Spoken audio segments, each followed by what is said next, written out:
क्रांति की शुरुआत जो है वो दूसरों से उम्मीद रखकर नहीं होती है। क्रांति की शुरुआत होती है खुद क्रांति बनने से।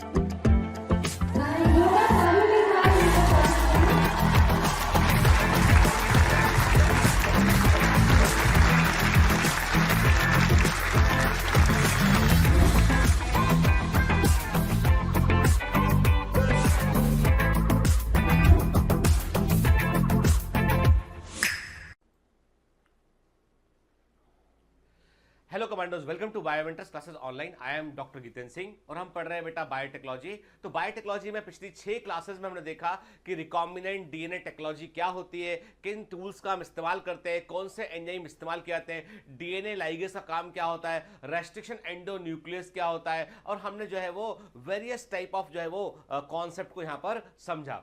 लेक्चर नंबर 7 में आज हम बात करेंगे कि कैसे हम किसी सेल को जो है कॉम्पिटेंट बनाते हैं कि वो उसके अंदर हम रिकॉम्बिनेंट डीएनए को इंसर्ट कर सके। देखिए आपने क्या किया, आपने जो है वो जेनेटिक इंजीनियरिंग के दौरान आपने जो है लेबोरेटरी के अंदर आपने एक होस्ट आपने क्या किया बेटा, आपने प्लाज्मिड के अंदर जो है एक फॉरेन डीएनए को आपने इंटर किया। अब प्लाज्मिड को आपको वापस से वेक्टर सेल में इंटर करना है, तो उसके क्या तरीके हो सकते हैं। ठीक है, फिर बात करेंगे आप कि अप स्ट्रीम प्रोसेसिंग का मतलब क्या होता है और डाउन स्ट्रीम प्रोसेसिंग का मतलब क्या होता है।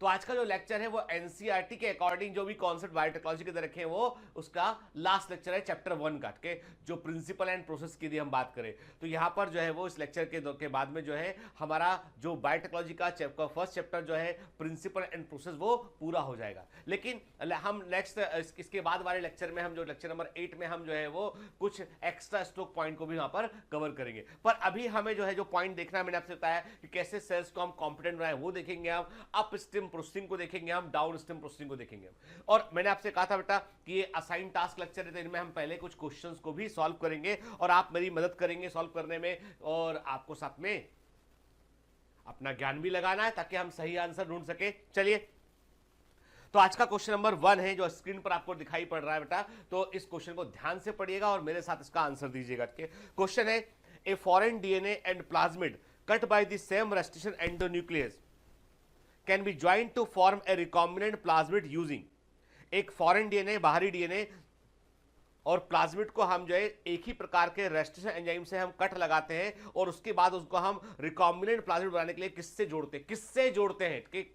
क्वेश्चन ध्यान सुनिएगा, a foreign DNA and a plasmid cut by the same restriction endonuclease can be joined to form recombinant plasmid by using answer option देखिए, इसके ऑप्शन है ligase, eco R1, taq polymerase और पॉलीमरेज सेकंड। क्या answer इसका बेटा, DNA ligase. Ligase is the answer is ए।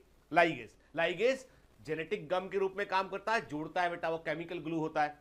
कौन सा bond आता है, वो फास्फोडाइस्टर बॉन्ड आता है डीएनए के फ्रेगमेंट्स के बीच में। फिर आज का क्वेश्चन नंबर 2 देखते हैं। क्वेश्चन नंबर 2 जो है आपके सामने स्क्रीन पर है, एक एसर्शन रीजन क्वेश्चन है जो पहले एम्स में आया हुआ है। ठीक है, अब देखो बेटा, अभी की नीट में एसर्शन रीजन क्वेश्चन आएंगे या नहीं आएंगे कुछ भी अभी हम नहीं कह सकते कि जब तक पेपर नहीं हो जाता। लेकिन अपने आप को हमें तैयार रखना है कि मान लीजिए क्योंकि एम्स का एग्जाम मर्ज हुआ है तो मान लीजिए उन्होंने लेवल को अप करने के लिए कुछ एसर्शन रीजन क्वेश्चंस में इंटर कर दिए, डाल भी दिए उन्होंने, तो भी हमें फर्क नहीं पड़ना चाहिए। ठीक है, कॉन्सेप्ट और क्लैरिटी रहना चाहिए। तो देखिए, तो एसर्शन ये दे रखा है यहां पर, the matrix used in gel electrophoresis should have DNA polymerase. वो मैट्रिक्स जिसका इस्तेमाल हम, आधारी पदार्थ जिसका इस्तेमाल हम जेल इलेक्ट्रोफोरेसिस में करते हैं, उसमें आवश्यक रूप से डीएनए पॉलीमरेज होना चाहिए। रीजन दे रखा है, DNA polymerase act as molecular scissor. DNA polymerase आणविक कैंची के समान काम करता है and cut the DNA into small and larger fragment. DNA को छोटे बड़े खंडों में काटता है। अब देखिए, नंबर 1, जो मैट्रिक्स हम जो है जेल इलेक्ट्रोफोरेसिस में डीएनए के लिए इस्तेमाल करते हैं वो एगेरोस जेल होता है और उसमें डीएनए पॉलीमरेज का कोई भी रोल नहीं है। ठीक, तो एसर्शन ही गलत है। तो आंसर क्या आ गया इसका कि एसर्शन और रीजन दोनों गलत है। रीजन तो एकदम साफ साफ दिखाई पड़ रहा है, डीएनए पॉलीमरेज जो है वो डीएनए को काटता नहीं है, वो पॉलीमराइजेशन करता है, न्यूक्लियोटाइड को जोड़कर डीएनए का निर्माण करता है। ठीक है, तो एसर्शन भी गलत है, रीजन भी गलत है। तो आंसर क्या हो गया बेटा, इसका आंसर है both assertion and reason are false. तो आंसर इसका डी है यहाँ पे। ठीक है, अभी हम जितने क्वेश्चन ले रहे हैं बेटा, हम असाइन टास्क सब एग्जाम के क्वेश्चन ले रहे हैं। ठीक है, क्वेश्चन नंबर 3 है आज का, which of the given statement is correct in the context of observing DNA separated by the agarose gel electrophoresis agarose gel electrophoresis से अलग किए गए डीएनए के बारे के संबंध में कौन सा दिया गया कथन सही है? आपको राइट स्टेटमेंट चुनना है। पहला statement, DNA can be visible in DNA can be seen in visible light. क्या डीएनए को आप दृश्य प्रकाश में देख पाते हैं? तो मैं क्लियर कर दूं आपको, मैंने पढ़ाया हुआ आपको, जेल इलेक्ट्रोफोरेसिस में डीएनए को हम विजिबल लाइट में नहीं देख पाएंगे, हमें इथिडियम ब्रोमाइड का इस्तेमाल करना पड़ेगा और अल्ट्रा वायलेट लाइट में उसको देखना पड़ेगा। ठीक है, तो ये तो गलत हो गया पहला स्टेटमेंट। दूसरा, DNA can be seen without standing in visible light.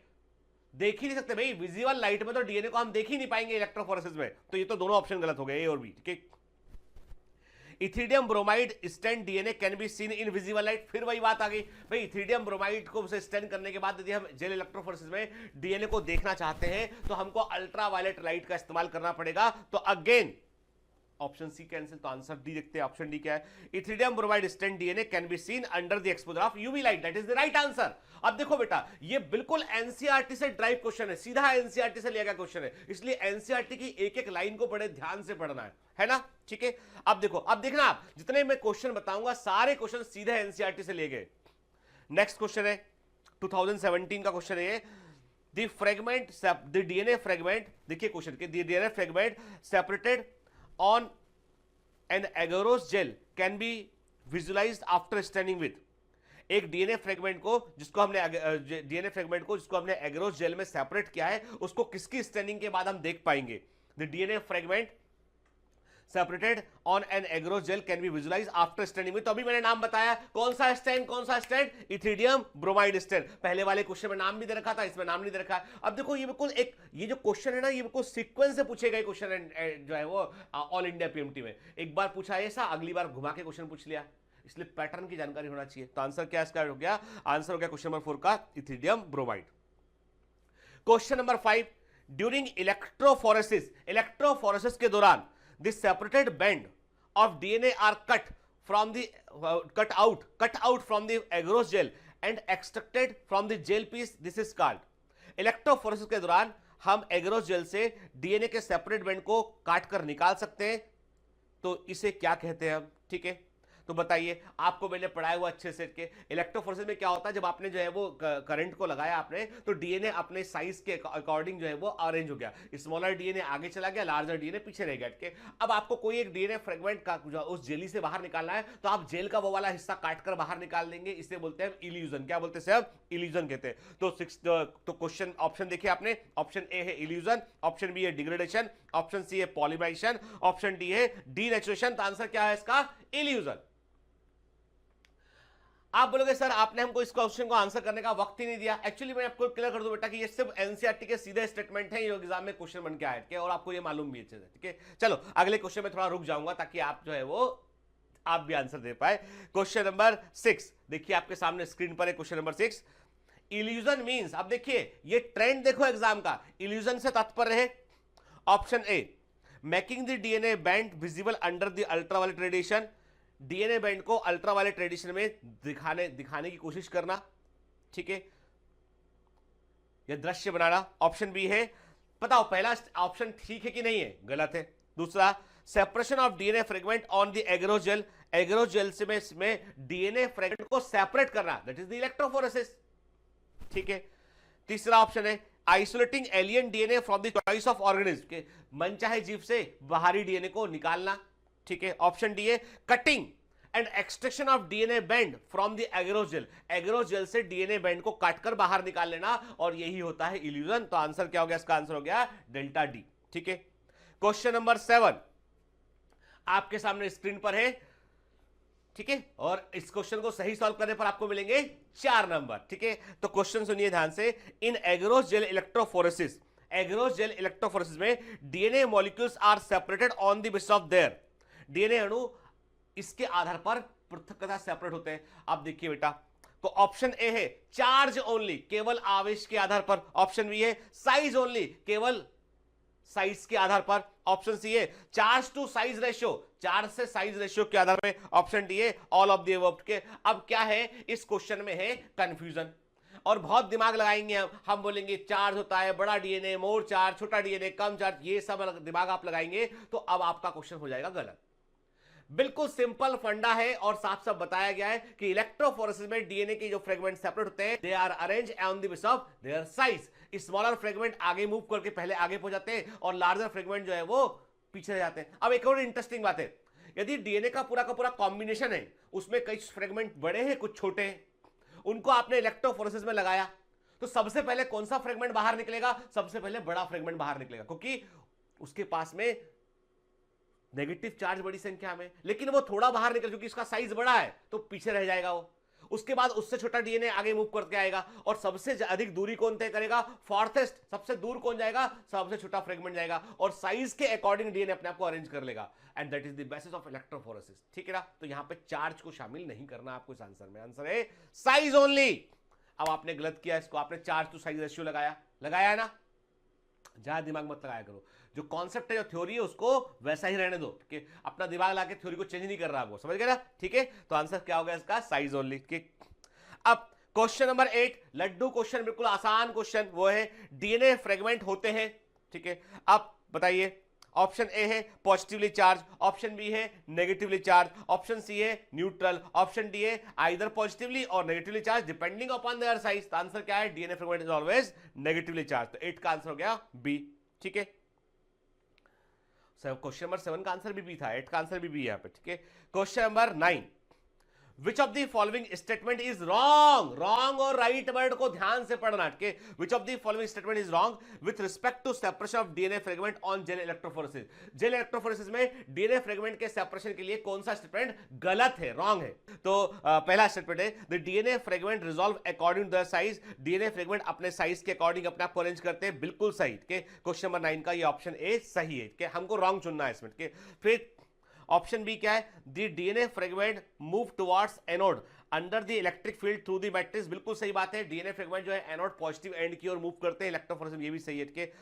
Option C है the smaller DNA fragment separate first. अब देखो बेटा, मैंने पहले भी आपसे कहा है, स्मॉलर डीएनए फ्रेगमेंट सबसे अधिक दूरी तय करते हैं, लेकिन वो पहले सेपरेट नहीं होते। पहले वो फ्रेगमेंट सेपरेट होते हैं जो साइज में बड़े होते हैं। ठीक है, थोड़ी दूरी तय करते हैं लेकिन पहले वो सेपरेट होते हैं इलेक्ट्रोफोरेसिस में। तो उसका जो एनिमेशन देखा था उसमें भी हमने देखा था कि पीछे जो है वो बड़े फ्रेगमेंट पहले आए थे और लार्जर स्मॉल फ्रेगमेंट बाद में आगे आए थे। ठीक है, तो याद रखना इसको। तो ऑप्शन सी जो है वो गलत है इसमें, कि smaller DNA fragment separate first नहीं होता है, the larger DNA fragment separate first होता है। ठीक है, ऑप्शन डी देखते हैं, the commonly use matrix is एग्रोजेल। DNA separate करने के लिए सबसे कॉमन जो मैट्रिक्स यूज करते हैं वो एग्रोजेल होता है, ये भी सही है। ठीक है, अब क्वेश्चन नंबर 10 पर आते हैं हमके। क्वेश्चन नंबर 10 कहता है आपसे, what is the criteria for DNA fragment movement on एग्रोजेल during the gel electrophoresis?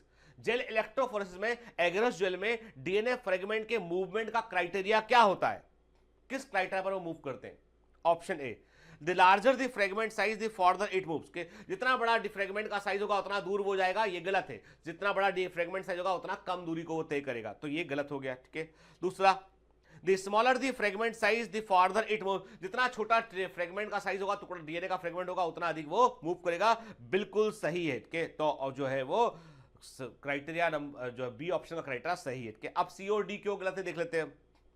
Positively charge fragment move to further end. अरे डीएनए फ्रेगमेंट पॉजिटिवली चार्ज होते ही नहीं है, वो तो नेगेटिवली चार्ज होते हैं। ठीक है, फिर negative charge fragment do not move. Negative charge fragment move नहीं करते, ये भी गलत है। तो ऑप्शन सी और डी तो एकदम ही गलत है। ठीक है, तो आंसर क्या है यहाँ पे, कि smaller the fragment size the farther it moves. ठीक है, ये क्वेश्चन नंबर 10 का आंसर है बी। ठीक है, तो आपने देखा ना कि जो हमने पढ़ा उससे एग्जाम में किस प्रकार के क्वेश्चन पूछे जाते हैं, ये एकदम हमें दिमाग में रहना चाहिए, है ना बेटा? तो एकदम कॉन्सेप्ट रहना चाहिए, क्योंकि हम जो पढ़ रहे हैं उससे और ये जितने क्वेश्चन आपने देखे सारे एग्जाम के, कोई 17 का क्वेश्चन है, कोई 16 का क्वेश्चन है, कोई एम्स का क्वेश्चन है, कोई जिप्मर का क्वेश्चन है, सारे एग्जाम वाले क्वेश्चन है। और यदि हमें ये क्वेश्चन करने आने लगे हैं तो हम बायोटेक्नोलॉजी से डरने की हमें बिल्कुल भी जरूरत नहीं है। ठीक है, तो चलिए अब लेक्चर नंबर 7 कंटिन्यू करते हैं। ध्यान से लेक्चर सुनेंगे हम, क्योंकि इस पर भी क्वेश्चन बनेगा, फिर अगले वाले लेक्चर में सॉल्व करेंगे हम मिलकर, है ना बेटा? और प्लीज परफॉर्मेंस इनहांसमेंट शीट पढ़ना मत भूलिएगा, और साथ में आप जो है वो अपना डीपीपी सॉल्व करना भी नहीं भूलिएगा। तो पढ़ते रहिए बेटा। ठीक है, और पहले लेक्चर जा नहीं रहा हूं मैं, आऊंगा, लेक्चर पहले देखिए फिर बात करते हैं। Hello commandos, welcome to Biomentors classes online. I am doctor Jitendra Singh. हम पढ़ रहे हैं बायोटेक्नोलॉजी, और बायोटेक्नोलॉजी में अब तक हम देख चुके हैं कि टूल्स ऑफ जेनेटिक इंजीनियरिंग क्या होते हैं। हमने देखा कि कौन से एंजाइम का इस्तेमाल हम जो है वो जेनेटिक इंजीनियरिंग में करते हैं, which are the most commonly used enzyme, की रेस्ट्रिक्शन एंडोन्यूक्लियस का क्या यूज होता है, लाइगेज का क्या यूज होता है, एल्कलाइन फॉस्फेटेस का क्या उपयोग करते हैं। देखा हमने देखा कि रिकॉम्बिनेंट डीएनए टेक्नोलॉजी में वेक्टर्स के अंदर क्या प्रॉपर्टीज होना चाहिए, ठीक है, कैसे हम प्लाज्मिड को एज ए गुड वेक्टर इस्तेमाल करते हैं, कैसे हम बैक्टीरियोफेज को वेक्टर के रूप में यूज कर सकते हैं, रिट्रोवायरस का कहां हम इस्तेमाल करते हैं, एग्रोबैक्टीरियम ट्यूमिफेशियंस का हम कहां इस्तेमाल करते हैं, वो भी देखा हमने, ठीक है। हमने ये भी देखा कि जो डीएनए यानी जिस डीएनए को हम बोलते हैं डीएनए ऑफ इंटरेस्ट कहते हैं, डिजायरेबल डीएनए कहते हैं, फॉरेन डीएनए कहते हैं, उस डीएनए को हमें जो है वेक्टर सेल में इंटर करना होता है तो हमें एक सूटेबल वेक्टर की रिक्वायरमेंट होती है, ठीक है। हम समझ चुके हैं कि रिकॉम्बिनेंट डीएनए टेक्नोलॉजी क्या है, जेनेटिकली मॉडिफाइड ऑर्गेनिज्म का मतलब क्या है, ठीक। तो अब थोड़ा सा और आगे बढ़ते हैं हम उसमें, और हम बात करेंगे बेटा इसमें आज के लेक्चर में हम देखेंगे कि कैसे एक वेक्टर सेल को हम ससेप्टिबल बनाएं, कैसे उसको हम जो है वो संवेदनशील बनाएं कि वो फॉरेन डीएनए को अपने अंदर ले ले विथ वेक्टर के साथ में फॉरेन डीएनए आएगा उसको वो एक्सेप्ट कर ले के। फिर हम देखेंगे आगे कि क्या होता है पॉलीमरेज चेन रिएक्शन, कैसे हम जो है वो एक डीएनए जो हमारे पास डिजायरेबल डीएनए प्रेजेंट है उसको हम कई सारी कॉपी में तैयार कर सकते हैं ताकि उसको हम अलग अलग प्रयोगों में इस्तेमाल कर सकें, ठीक है। हम देखेंगे कि डाउन स्ट्रीम प्रोसेसिंग का मतलब क्या होता है। एक बात दिमाग में डाल लीजिए, अभी तक हमने जो डीएनए को लिया, हमने आइसोलेट किया डीएनए को, हमने जेल इलेक्ट्रोफोरेसिस किया, हमने रिकॉम्बिनेंट डीएनए को हमने तैयार किया, और वेक्टर सेल में इंटर करने तक जितना कुछ हमने किया था वो सब कहलाता है अप स्ट्रीम प्रोसेसिंग। मतलब अभी तक आपको प्रोडक्ट नहीं मिला है, अभी तक आपको उत्पाद नहीं मिला है, लेकिन आपने पूरी तैयारी की, आपने डीएनए को ढूंढा कि किस डीएनए का हमें इस्तेमाल करना है, आपने वेक्टर को ढूंढा, वेक्टर में डीएनए को जोड़ा आपने, फिर आपने वेक्टर सेल में एंटर कराया। अब बैक्टीरिया को कल्चर करेंगे आप लेबोरेटरी के अंदर और उससे आप जो है मनचाहा उत्पाद प्राप्त करेंगे। आपको मुझे बतलाना है आज के लेक्चर के दौरान, आपसे मैं कुछ क्वेश्चन कर रहा हूं, उसके आप मुझे आंसर देंगे, कमेंट बॉक्स में लिख भेजेंगे। आप बतलाएंगे what is the role of this rope portion in plasmid में इस रोप पोर्शन का मतलब क्या होता है, ठीक है, एंड रोप पोर्शन का रोल क्या होता है, ठीक है। आप मुझे बतलाएंगे कि ये दो हिस्से दिखाई पड़ रहे हैं, टेट आर और जो है एएमपीआर, टेट्रासाइक्लिन रेजिस्टेंस और एम्पिसिन रेजिस्टेंस, इन दोनों हिस्सों का क्या सिग्निफिकेंस होता है जेनेटिक इंजीनियरिंग में, क्या क्यों हम जो है फॉरेन डीएनए को जो है वो एंटीबायोटिक रेजिस्टेंट जीन के अंदर ही इंटर करते हैं, ऐसा हम क्यों करते हैं, ठीक है। शॉर्ट में लिखिएगा, टू दी पॉइंट बात लिखिएगा इसमें, लेकिन कॉन्सेप्चुअल क्लैरिटी बेटा होना चाहिए कि what is the meaning of insertional inactivation. Insertional inactivation का मतलब क्या होता है, एकदम दिमाग में क्लियर रखिएगा आप, ठीक है। चलिए, तो पिछली बार हमने देखा था, देखिए लेक जेड वाले जीन में हमने क्या किया, इंसर्ट कर दिया फॉरेन डीएनए को, इस चीज को हमने बोल दिया इंसर्शनल इनएक्टिवेशन बोला। तो यहां पर इंसर्शनल इनएक्टिवेशन का मतलब क्या है, ठीक है, क्लियर। फिर जीन थेरेपी में हमने क्या किया था, रिट्रोवायरस का इस्तेमाल किया था, समझ गए थे हम के। फिर क्या देख रहे थे हम, टीआई प्लाज्मिड की बात करते हैं हम कि टीआई प्लाज्मिड के आपको मुझे बताना है कि what is the source of TI plasmid and RI plasmid के, यानी इन दोनों प्लाज्मिड के सोर्स क्या है, किन बैक्टीरिया से हमको टीआई प्लाज्मिड मिलता है और किन बैक्टीरिया से हमको आरआई प्लाज्मिड मिलता है, ठीक है। थोड़ा सा मैंने ज्यादा आपको होमवर्क दे दिया है कमेंट में लिखने के लिए, लेकिन आप लिखिएगा, ठीक है। मैं देखता हूं बेटा इसमें, और दूसरी इंपॉर्टेंट बात यह है कि हम रिकॉल कर लेते हैं इस बहाने, है ना, ठीक है। चलिए अब आगे बढ़ते हैं, इसमें हम आज बात करेंगे हम कॉम्पिटिटेंट होस्ट के for transformation with recombinant DNA. यानी हम चाहते ये हैं कि जो डीएनए मॉलिक्यूल है कि जो हमने तैयार किया है, जो प्लाज्मिड के साथ में हमने जो फॉरेन डीएनए को जोड़ दिया है हमने, उसको बैक्टीरिया अंदर ले ले। पर प्रॉब्लम ये, बैक्टीरिया में बाहर है सेल वॉल। देखो बैक्टीरिया क्या होते हैं, प्रोक्रियोटिक होते हैं, उनमें जो है वो पेप्टिडोग्लाइकन से बनी सेल वॉल होती है, कोई डाउट नहीं इसमें, हमको पढ़ा हुआ है, मोनेरा हमने देखा हुआ है पेट के। अब बैक्टीरिया में बाहर सेल वॉल है, फिर सेल मेम्ब्रेन है। डीएनए जो है वो सेल मैक्रोमोलिक्यूल है, डीएनए एक मॉलिक्यूल है, हाइड्रोफिलिक मॉलिक्यूल है, वो सेल मेम्ब्रेन के आर पार आसानी से नहीं निकल पाता है, क्योंकि हाइड्रोफिलिक मॉलिक्यूल है, मतलब ये है कि DNA is having affinity towards water. DNA की एफिनिटी वाटर के टुवर्ड्स है, फॉस्फेट है, नेगेटिवली चार्ज है, तो डीएनए एक हाइड्रोफिलिक मॉलिक्यूल है, it is having affinity with the water, water के साथ उसकी एफिनिटी है, ठीक है। लेकिन सेल मेम्ब्रेन में मोस्ट ऑफ द मीडियम जो है वो क्या है, वो लिक्विड है। सेल मेम्ब्रेन क्या होती है, it's like a lipid bilayer, जिसमें प्रोटीन के खंड होते हैं, है ना, इंट्राइंसिक प्रोटीन पाए जाते हैं। तो प्रॉब्लम ये है कि डीएनए, अब ऐसा कोई प्रोटीन चैनल भी नहीं होता स्पेसिफिकली जहां से डीएनए अंदर बाहर हो सके, है ना। तो कुछ ना कुछ हमको ऐसा करना पड़ेगा, कुछ ना कुछ हमको ऐसा करना पड़ेगा कि डीएनए मॉलिक्यूल जो है मेम्ब्रेन को क्रॉस करके बाहर से अंदर जाए, क्योंकि हमें क्या करना है, जो रिकॉम्बिनेंट डीएनए तैयार किया उसको वेक्टर सेल के अंदर भेजना है हमको। देखो बेटा, यदि डीएनए इतनी आसानी से अंदर चला जाता तो इसका मतलब आसानी से डीएनए बाहर भी निकल जाता, और डीएनए आसानी से बाहर नहीं निकलता है। डीएनए सबसे इंपॉर्टेंट मॉलिक्यूल है, तो डीएनए मॉलिक्यूल आसानी से बाहर ना निकल जाए, इसलिए ऐसा प्रबंध रखा गया है कि भाई जो है वो मेम्ब्रेन को आसानी से क्रॉस नहीं कर पाता डीएनए मॉलिक्यूल के, ताकि कहीं डीएनए लीक ना कर जाए। ठीक है, देखिए लिखा क्या एनसीईआरटी में, DNA is a hydrophilic molecule, it can not pass through the cell membrane. Why, मैंने बताया आपको अभी। ठीक है, in order to force bacteria to take up the plasmid, the bacterial cell must first be made competent to take up DNA के। अब क्या करना है, हमें कुछ ऐसा परिवर्तन करना है, कुछ ऐसा करना है जिससे कि बैक्टीरियल सेल जो है वो डीएनए को लेने के लिए मजबूर हो जाए और जो है वो डीएनए को अंदर ले ले, कॉम्पिटेंट हो जाए, मतलब डीएनए उसके अंदर इंटर कर सके उठ के। अब क्या कर सकते हैं उसके लिए, देखिए इसके लिए तरीका है, this is done by treating them with specific concentration of divalent cation. Generally हम कैल्शियम आयन का इस्तेमाल करते हैं यहाँ पे हम। ठीक है, which increases the efficiency with which DNA enters the bacterium through the pores of its cell wall के। तो बैक्टीरिया के अंदर देखो सिंपल सी बात है, आप ध्यान से बात, सबसे पहले डीएनए को हमें बैक्टीरिया की सेल वॉल से अंदर लेके आना मेम्ब्रेन तक, फिर मेम्ब्रेन में कुछ ऐसा करना है हमको कि डीएनए मेम्ब्रेन से अंदर इंटर हो जाए, है ना, क्लियर। ठीक है, मैंने सबसे पहले डीएनए को बैक्टीरिया की सेल वॉल से अंदर आना होगा, फिर सेल मेम्ब्रेन से अंदर आना होगा।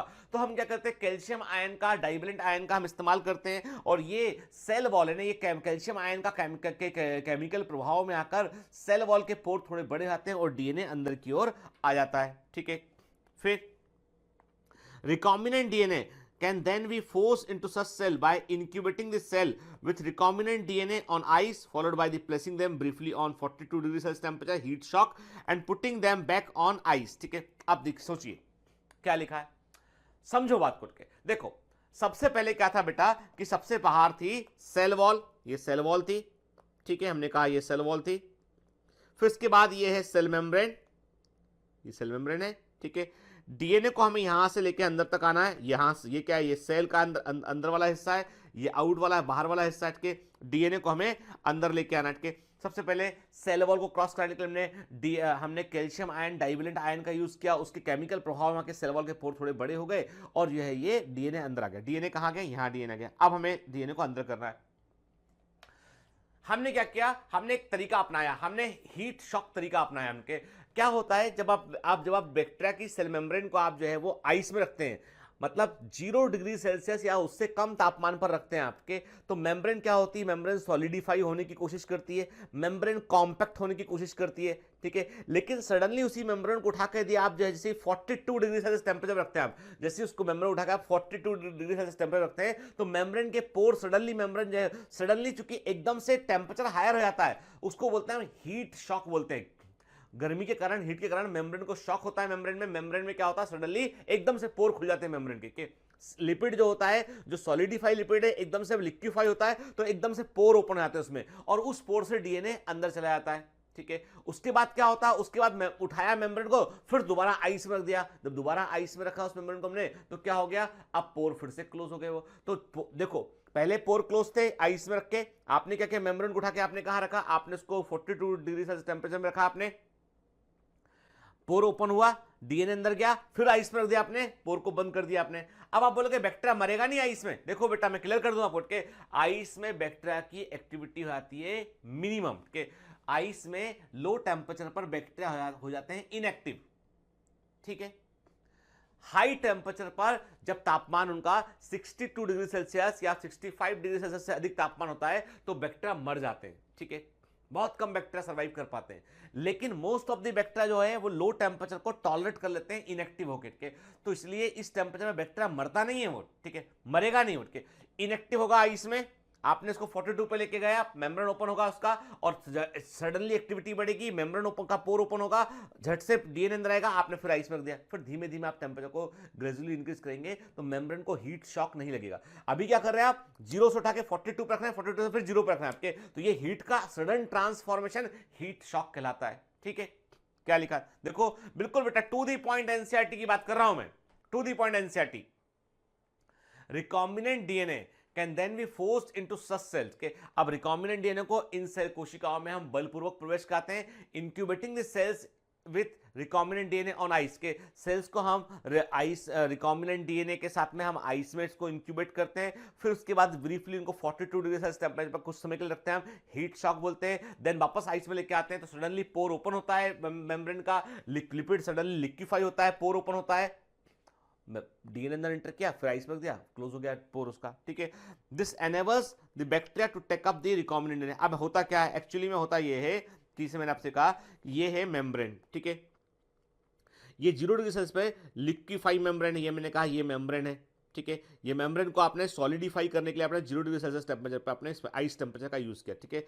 फिर सडनली आपने क्या किया, सडनली आपने टेम्परेचर कर दिया 42 डिग्री सेल्सियस टेम्परेचर कर दिया आपने। अब क्या होगा, सडनली आपने 42 डिग्री सेल्सियस टेम्परेचर किया तो सडन एक हायर टेम्परेचर के कारण क्या होता है कि मेम्ब्रेन कुछ पॉइंट पर जो है वो ऐसे पोर फॉर्मेशन कर लेती है वो, ठीक है, कुछ पॉइंट पर मेम्ब्रेन में पोर बन जाते हैं, ठीक है, और इन पोर से डीएनए अंदर की ओर आ जाता है, ठीक है। फिर आपने मेम्ब्रेन को उठाया, दोबारा से आपने इसको 0 डिग्री सेल्सियस पे रखा, आपने दोबारा से पोर क्लोज हो जाते हैं, ठीक है, ये तरीका होता है। इसके अलावा आपको बता दूं, इसके अलावा एक तरीका और भी है, एनसीईआरटी में मेंशन नहीं है, इलेक्ट्रिक शॉक लगा दो, मेम्ब्रेन को इलेक्ट्रिक शॉक लगा देंगे आप तो सडनली ओपन होंगे पोर, और आपने शॉक जैसी करंट बंद किया क्लोज जाएंगे पोर, तो इलेक्ट्रिक शॉक मेथड भी यूज करते हैं, ठीक है। देखिए आप देखो, तस्वीर सारी बात साफ साफ कहती है, ये पिक्चर केमिकली कॉम्पिटेंट सेल्स हैं, ठीक है, लाइगेटेड मिक्सचर है, हम उसमें को आइस में रखा, हमने सेल्स को यहाँ पे इंक्यूबेट किया 5 से 30 मिनट के, फिर उसको हमने 42 डिग्री सेल्सियस टेम्परेचर पर 30 सेकंड के लिए रखा हमने, उसको हीट शॉक मिला, उसको सडनली जो डीएनए था अंदर आ गया उसके, और वापस से उसको आइस में रख दिया हमने, है ना। तो ये तरीका होता है एक, किससे दिस इस तरीके से क्या कर रहे हैं हम, we are converting cells to the competent cell, है ना, हम जो इकोलाई सेल है वेक्टर सेल उसको हम कॉम्पिटेंट बनाने के बाहर का डीएनए अंदर ले ले, ठीक है। This is not the only way to introduce alien DNA into the host cell. Host cell में रिकॉम्बिनेंट डीएनए बाहरी डीएनए को प्रवेश कराने का एकमात्र तरीका ये नहीं होता है, इसके अलावा एक तरीका होता है माइक्रो इंजेक्शन के। आजकल नैनो टेक्नोलॉजी है बेटा, ठीक है, नैनो टेक्नोलॉजी का मतलब है कि आज हमारे पास में जो है वो इस तरह के इंजेक्शन अवेलेबल है जो माइक्रोस्कोपिक से दिखाई पड़ते हैं इनके नीडल्स के, और वो सेल के लेवल पर जाके भी चीजों को इंट्रोड्यूस कर सकते हैं। And now we know the technology is very advance के आप हमारे पास में नैनो टेक्नोलॉजी के जो है इक्विपमेंट प्रेजेंट है, तो आज हमारे पास में माइक्रो इंजेक्शन होता है कि हम सीधा डीएनए को जो है वो एनिमल सेल के न्यूक्लियस में इंट्रोड्यूस कर सकते हैं, इंटर करा सकते हैं, ठीक है। इसके अलावा एनिमल सेल में हम क्या करते हैं, एनिमल सेल में हम जनरली जो है वो माइक्रो इंजेक्शन मेथड का यूज कर सकते हैं। तो इसका मतलब ये, this is also a method to introduce recombinant DNA inside the nucleus of cell, clear. इसके अलावा in another method suitable for plant, generally plant के लिए इस मेथड का यूज करते हैं। Cells are bombarded with the high velocity microparticles of gold and tungsten coated with DNA in a method known as बायोलिस्टिक्स और gene gun. देखा हुआ है, पिछली बार मैंने आपको डायग्राम देके पूछा था कि ये क्या चीज है, जीन गन थी, याद है, जीन गन के बारे में हम ऑलरेडी पढ़ चुके हैं। तो जीन गन एक तरीका होता है, इसको बायोलिस्टिक भी कहते हैं, ठीक है। इसके अलावा फिर मैंने कहा लास्ट मेथड के रूप में एक तरीका और है हमारे पास कि हम डिसआर्म्ड पैथोजन वेक्टर का यूज करें, हम रिट्रोवायरस का इस्तेमाल करें, हम जो है वो एग्रोबैक्टीरियम टीमीफेशियंस का यूज करें, ऐसे वेक्टर्स जो डीएनए को कैरी कर सकते हैं, सेल में जाकर इंट्रोड्यूस कर सकते हैं, उनका हम इस्तेमाल करते हैं, ठीक है। इसका मतलब है कि हमारे पास कई तरीके होते हैं डीएनए को सेल में अंदर इंट्रोड्यूस कराने के। ये तरीके याद रखिएगा कि आपने हीट शॉक मेथड को अपनाया आपने, आप इलेक्ट्रिक मेथड का भी यूज कर सकते हैं, आप इसके अलावा जो है वो माइक्रो इंजेक्शन का भी यूज कर सकते हैं। जनरली माइक्रो इंजेक्शन का इस्तेमाल हम एनिमल सेल के लिए करते हैं, याद रखना, ठीक है।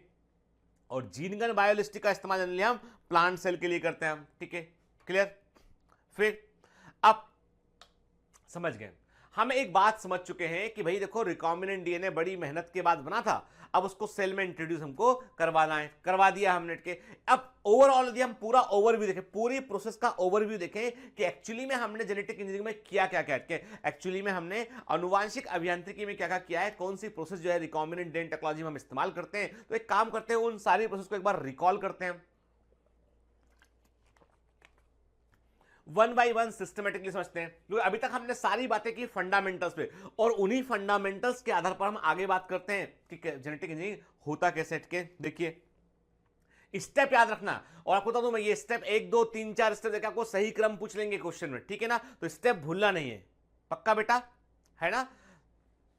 मुझे मालूम है कि मेरे कमांडोज बड़ा मेहनत करते हैं, इस समय जो है वो बड़ा पीक टाइम है और आप लोग जो है बड़ा एफर्ट कर रहे हैं बेटा, मेहनत कर रहे हैं और मुझे पूरी उम्मीद है बेटा कि हम अच्छा करेंगे, एग्जाम में अच्छा होगा, सब बढ़िया होगा बेटा। बस एक बात ध्यान के, कई सारे बच्चे जो है बड़ा शॉर्टकट ढूंढते हैं कि ये है वो है, कि मैं कहता हूँ कि ऐसा कर लीजिए 5 दिन में ऐसा हो जाएगा, ऐसा कुछ नहीं होता डैट। आपको क्लियर कर दूं मैं, there is no shortcut of success. Success के लिए आपको मेहनत करना होता है, एफर्ट करना होता है, आपको जो है वो अपने आप को तपाना होता है, तभी कुछ मिलता है। क्या ऐसा नहीं होता है कि ये सब कहने की बातें होती हैं कि हम जो है वो कोई किताब है 40 डेज में ऐसा कर लेंगे, 30 डेज में, तो ऐसी किताबों से बचिए, ऐसा कुछ नहीं होता टटके। एक्चुअली में आप क्विक रिवीजन कर सकते हैं आपके, लेकिन पहली बार तो आपको पूरा सब कुछ पढ़ना पड़ेगा, ठीक है? और वो रिवीजन मैं आपको करवाऊंगा। मैं आपसे प्रॉमिस किया ना कि हम क्रैश कोर्स में 30 डेज में पूरा कोर्स एक बार फिर से रिकॉल करने की कोशिश करेंगे, पूरी कोशिश करेंगे आपके। लेकिन अभी हमको अपने कोर्स को टाइमली फिनिश करने पर फोकस करना है और मेहनत करना है, ठीक है? चलिए, recombinant DNA technology involves several steps in specific sequence। अब वेरी IMP, ये जो सीक्वेंस है ये सीक्वेंस इंपॉर्टेंट है और एक MCQ एग्जाम का, ठीक है? सबसे पहले डीएनए को आइसोलेट करेंगे, फिर उसको हम फ्रेगमेंट करेंगे, हम फ्रेगमेंटेशन ऑफ डीएनए, उसके लिए रेस्टेशन एंडोन्यूक्लियस एंजाइम का इस्तेमाल करेंगे, ठीक है? फिर क्या करेंगे हम, isolation of desired DNA fragment, हम मनचाहे डीएनए फ्रेगमेंट को उस पूरे फ्रेगमेंट में से आइसोलेट करेंगे, जेल इलेक्ट्रोफोरेसिस का इस्तेमाल करेंगे। हमारा कौन सा डीएनए था, क्या बोलते हैं, चलो बताओ मेरे को, आप मुझे बताएंगे, कौन बताएगा? मेरा कमांडो मुझे बताएगा, मेरा प्रतिबद्ध कमांडो, मेरा जो है वो बहादुर कमांडो मुझे बताएगा कि जेल इलेक्ट्रोफोरेसिस में जब इलेक्ट्रोफोरेसिस करते हैं तो अलग अलग अपने साइज के अकॉर्डिंग डीएनए सेगमेंट अपने आप को अरेंज कर लेते हैं। तो हमारा डिजायरेबल डीएनए जिस जेल के जिस सेगमेंट में होता है, उस सेगमेंट को काटकर हम उस डीएनए को निकाल देते हैं। उस मेथड को क्या कहते हैं? क्या किया हमने, जेल के अंदर एक कट लगाया हमने, और कट लगा के हमने क्यूब के अंदर, जो जेली के अंदर से हमने वो डीएनए को निकाल लिया, हमने उस हिस्से को निकाल लिया जेल के जिसके अंदर हमारा डिजायरेबल डीएनए था। उस चीज को हम क्या कहते हैं आप मुझे बतलाएंगे, ठीक है?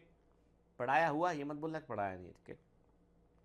फिर हमने डिजायरेबल डीएनए, फिर उसको हमने क्या किया, डीएनए फ्रेगमेंट को वेक्टर से जोड़ दिया हमने, वेक्टर को हमने क्या किया, होस्ट में डाल दिया हमने, फिर होस्ट को कल्चर किया, लेबोरेटरी में मीडियम में कल्चर किया, बड़े पैमाने पे कल्चर किया हमने, और जो उत्पाद वो बनाएगा उसको निकाल के हमने मार्केट के लिए तैयार किया उसको हमने, ठीक है? ये है बायोटेक्नोलॉजी का पूरा पर्पस, जेनेटिक इंजीनियरिंग का पूरा पर्पस। डीएनए को आइसोलेट कीजिए, उसके फ्रेगमेंट तैयार कीजिए रेस्टर एंडोन्यूक्लियस से, इलेक्ट्रोफोरेसिस कीजिए, अपना मनचाहा डीएनए फ्रेगमेंट जो डिजायरेबल कैरेक्टर इसके अंदर था उसको आइसोलेट कीजिए, उसको वेक्टर में जोड़िए, वेक्टर को डीएनए वेक्टर के साथ जोड़ने के बाद में रिकॉम्बिनेंट डीएनए को तैयार कीजिए, रिकॉम्बिनेंट डीएनए को होस्ट में इंट्रोड्यूस कीजिए, होस्ट को लेबोरेटरी में बड़े पैमाने पर कल्चर कीजिए और अपना उत्पाद तैयार कर लीजिए। यही तो है, सारा खेल इसी चीज के लिए चल रहा था बेटा। चलिए एक एक हम पहले बात करते हैं, मैंने आपसे कहा ना कि एक स्पेसिफिक सीक्वेंस हमको ध्यान, अब एक एक करके हम इस पूरे सीक्वेंस को देखते हैं। सबसे पहले बात करते हैं हम isolation of the genetic material की बात करते हैं कि अनुवांशिक पदार्थ डीएनए को हम कैसे आइसोलेट करते हैं। रिकॉल दैट, हमें मालूम है कि न्यूक्लिक एसिड जो है वो सभी ऑर्गेनिज्म का अनुवांशिक पदार्थ होता है, केवल कुछ वायरस छोड़ दीजिए आप, अदरवाइज कोई भी, देखो वायरस को हम ऑर्गेनिज्म की कैटेगरी में लेके भी नहीं आते हैं, हम वायरस को मानते हैं कि वो लिविंग और नॉन लिविंग के बीच की कड़ी के, तो आप ओनली फ्यू वायरसेस, सभी में जेनेटिक मटेरियल जो है वो डीएनए होता है, ठीक? तो मैंने आपसे कहा in order to cut the DNA with restriction enzyme it needs to be in pure form free from a macromolecule. सबसे पहला काम तो ये भैया, तुम डीएनए निकाल लो सेल काट के। किसका डीएनए? आपको मान लीजिए आपको एक प्लांट सेल से कोई डिजायरेबल डीएनए चाहिए, आपको उसके वेक्टर से डीएनए चाहिए, तो सबसे पहले तो आपको उस प्लांट सेल से या जो भी आपका सोर्स है उससे आपको डीएनए निकालना पड़ेगा। सबसे पहले तो डीएनए को आइसोलेट करना सबसे इंपॉर्टेंट स्टेप होता है, क्योंकि प्योर फॉर्म, क्योंकि एक अकेला डीएनए सेल के अंदर नहीं था, सेल के अंदर डीएनए के साथ में आरएनए, क्रोमोसोम में मान लो तो क्रोमोसोम में आरएनए भी होता है, क्रोमोसोम में प्रोटीन भी होता है, दूसरे मॉलिक्यूल से मिलेंगे आपको, तो आपको पहले प्योर फॉर्म में डीएनए चाहिए होता है, ठीक है ना? Since the DNA is enclosed within in the membrane, we have to break this cell open to release DNA along with other macromolecules such as RNA, protein, polysaccharide and lipid. This can be achieved by treating the bacterial cell or plant or animal tissue with the enzyme like lysozyme, जो bacteria से मिलता है, cellulose plant cell के लिए बात use करते हैं, chitinase fungus के लिए यूज करते हैं। तो क्या ओवरऑल बात ये है बेटा कि सबसे पहले आपको सेल से डीएनए निकालना पड़ेगा, तो आपको सेल के डीएनए तक पहुंचना पड़ेगा, और उसके पहुंचने के लिए आपको जो है कुछ लेयर्स जो उसके प्रोटेक्शन के लिए बनी हुई उनको आपको हटाना पड़ेगा। जैसे कि देखिए लाइसोजाइम लेकर आप इस्तेमाल करेंगे तो आप बैक्टीरिया की सेल वॉल को डिस्ट्रॉय कर देंगे, तो आप सेल मेम्ब्रेन तक पहुंच जाएंगे। ठीक है, पहले तो आपको सेल वॉल को हटाना पड़ेगा ना। आप प्लांट से यदि डीएनए निकालना है तो आपको सेलुलेज का इस्तेमाल, सेलुलेज और साथ में पैक्टिनेज, क्योंकि मिडिल लेमिला भी तो होती है, सेलुलेज और पैक्टिनेज का यूज करेंगे आप। प्लांट सेल वॉल को आप डिसॉल्व करेंगे तब आपको उसका साइटोप्लाज्म मिलेगा, जिससे आप डीएनए, प्रोटोप्लाज्म मिलेगा, जिससे आप डीएनए निकाल पाए। ऐसे काइटिन का यूज करेंगे तो फंजाई की सेल वॉल को आप डाइजेस्ट करेंगे। तो मतलब ये तीनों के तीनों जो है वो क्या करते हैं, दे डाइजेस्ट दी सेल वॉल। ये सेल वॉल को डाइजेस्ट करेंगे ताकि आपको प्रोटोप्लाज्म मिल सके और उसके बाद उससे आप डीएनए को निकाल सके आप। ठीक है,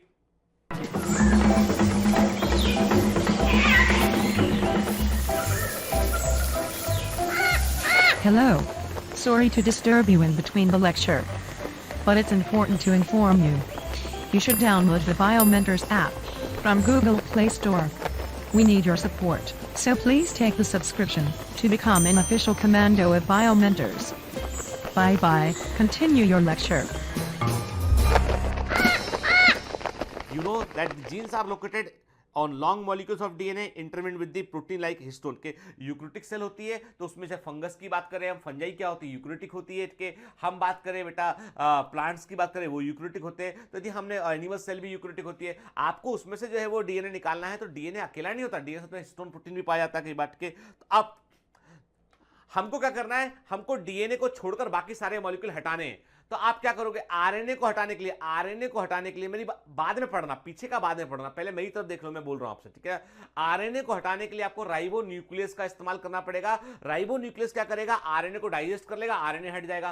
प्रोटीएज प्रोटीन को डाइजेस्ट कर लेगा, लाइपेज लिपिड को डाइजेस्ट कर लेगा। ठीक है, तो ऐसे करके आप बाकी वो डीएनए को छोड़कर बाकी सभी को आप हटा सकते हो। क्या लिखा है, The RNA can be removed by treating with ribonuclease। Protein को आप प्रोटीज से रिमूव कर सकते हैं। Other molecules may be removed by appropriate treatment with purified DNA, ultimately precipitate out of the addition of chilled ethanol. के क्या करेंगे, lipid को हटाने के लिए लाइपेज यूज करेंगे, पॉलीसेकेराइड को हटाने के लिए जिस तरह के पॉलीसेकेराइड होते हैं आप एमाइलेज वगैरह का आप यूज करेंगे, और फाइनली आप डीएनए को छोड़कर बाकी सारे केमिकल डाइजेस्ट कर देंगे, हटा देंगे। ठीक है, अब क्या होगा, अब केवल मीडियम के अंदर केवल डीएनए बचा रहेगा। ठीक है, अब आप चिल्ड अल्कोहल का इस्तेमाल करेंगे आपके। जैसे आप चिल्ड अल्कोहल, ठंडे अल्कोहल को डालते हैं तो डीएनए उससे रिएक्ट करता है और डीएनए का प्रेसिपिटेट बन जाता है। डीएनए जो है वो पतले पतले धागे के रूप में जो है वो प्रेसिपिटेट होता है, नहीं थक्का जम जाएगा इसके। जैसे आप इस मीडियम के अंदर जो है चिल्ड अल्कोहल को डालेंगे, इथेनॉल को डालेंगे आप, तो अचानक से आपको सफेद सफेद सा थक्का दिखाई पड़ेगा, जिससे बारीक बारीक थ्रेड दिखाई पड़ेंगे। इसके नेकेड आई से आप थ्रेड को साफ साफ नहीं देख पाएंगे, लेकिन आपको वो जो प्रेसिपिटेट है मलाई के समान वो आपको दिखाई पड़ेगा। ठीक है, This can be seen as collection of fine thread in the suspension। देखिए आप ध्यान से, आप देख रहे हैं इसमें गोर्स, देखिए एक टेस्ट ट्यूब है, टेस्ट ट्यूब के अंदर मीडियम दिख रहे हैं आपके, और उसमें क्या क्या, उसमें हमने जो है वो डीएनए डाला हुआ है इसमें। जैसे हमने चिल्ड अल्कोहल डाला उसके अंदर, तो देखिए आप ये डीएनए का थक्का जम करके, ये तो क्या, ये तो स्टिक है, ये तो यह है वो, ये कंफ्यूज ना मतलब बताए, ये एक स्टिक है, ये एक स्टिक है।